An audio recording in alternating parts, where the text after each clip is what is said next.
পূর্ব নির্ধারিত কোনো কর্মসূচি নেই। কিছুক্ষণ আগে বিএনপির ভারপ্রাপ্ত চেয়ারম্যান তারেক রহমান জুমার নামাজ আদায় করতে গিয়েছিলেন।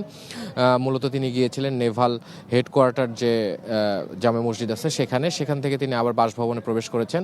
আমরা যতটুকু শুনেছি যে তার যে কর্মসূচি সেটি মূলত আজকে বিকেলের দিকে হয়তো গুলশান চেয়ারপারসন কার্যালয়ে তিনি যেতে পারেন এবং পরবর্তীতে হয়তো সেখান থেকেই তিনি সন্ধ্যা পর্যন্ত বা সন্ধ্যার পর পর্যন্ত তার দাপ্তরিক যে দলীয় কাজকর্ম যেগুলো রয়েছে সেগুলো তিনি সম্পন্ন করবেন এবং হয়তো দলের যে স্থায়ী কমিটির যারা সদস্য রয়েছেন তারা দু একজন প্রয়োজনে দেখা করতে আসতে পারেন বা সারা দেশ থেকে বিভিন্ন জেলা বা উপজেলা কমিটির যারা নেতাকর্মী রয়েছেন তাদের সাথেও হয়তো সাক্ষাৎ হতে পারে বলে আমরা ধারণা করছি।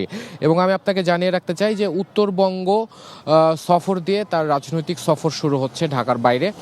মূলত 11 জানুয়ারি শনিবার সেই সফর তিনি করছেন। বগুড়া, রংপুর, দিনাজপুর সহ আরও কয়েকটি জেলা তিনি সফর করবেন এবং এই জেলাগুলো সফর করা অবস্থায় যে রুটগুলো বা সড়কগুলো পড়বে সেই সড়কগুলোতে হয়তো তিনি বিভিন্ন স্থানে অনির্ধারিতভাবে দাঁড়াতে পারেন বা 5-10 মিনিটের জন্য হয়তো দলীয় নেতাকর্মীদের সাথে মত বিনিময় করতে পারেন বলে আমরা আশা করছি।